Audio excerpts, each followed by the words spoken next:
Came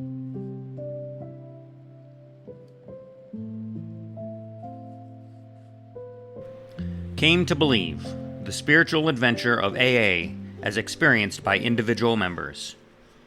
Today is Sunday, July 20th. This is Sober Readings.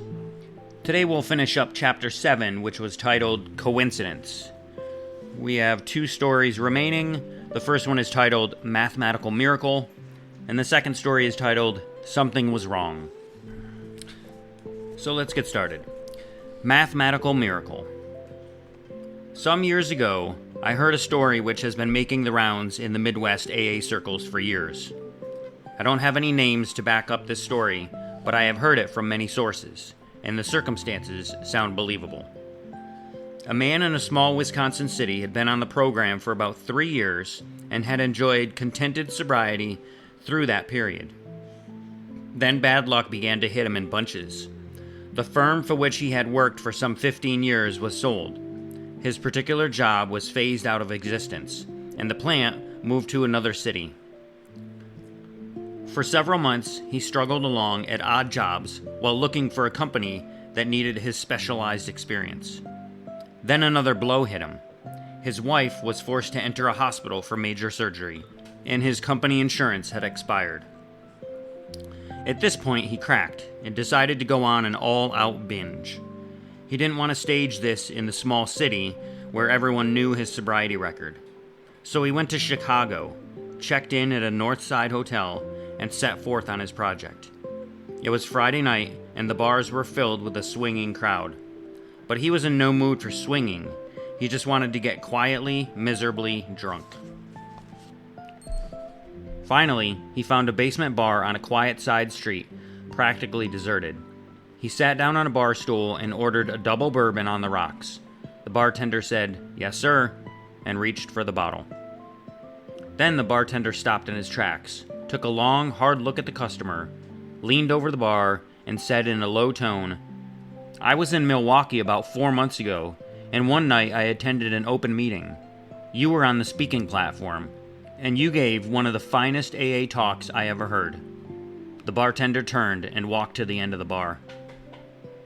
For a few minutes, the customer sat there, probably in a state of shock. Then he picked his money off the bar with trembling hands and walked out, all desire for a drink drained out of him. It is estimated that there are about 8,000 saloons in Chicago, employing some 25,000 bartenders.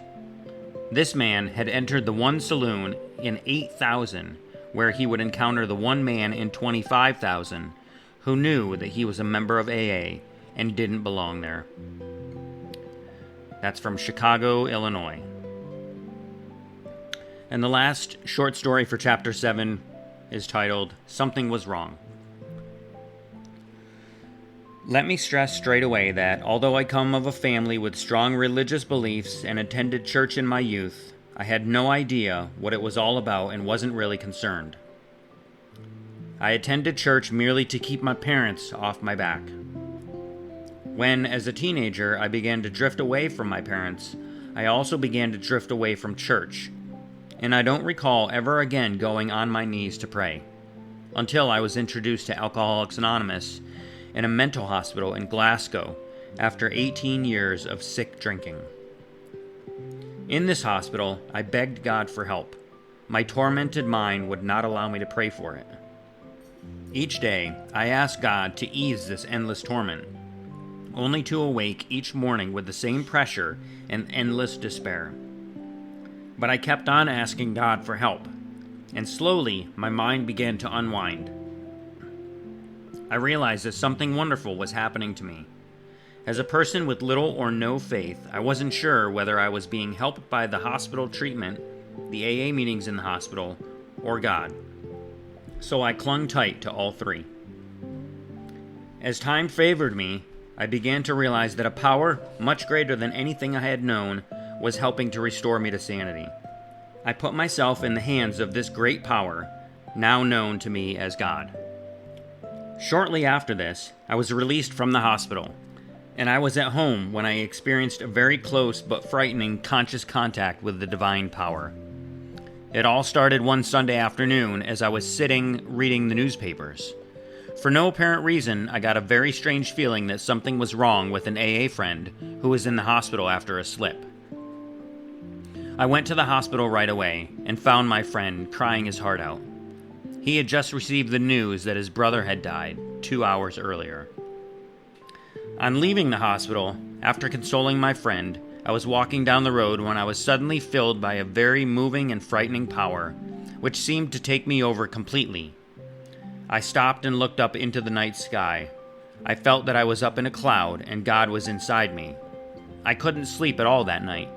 I was in very deep thought. The next day, I felt completely at peace with the world.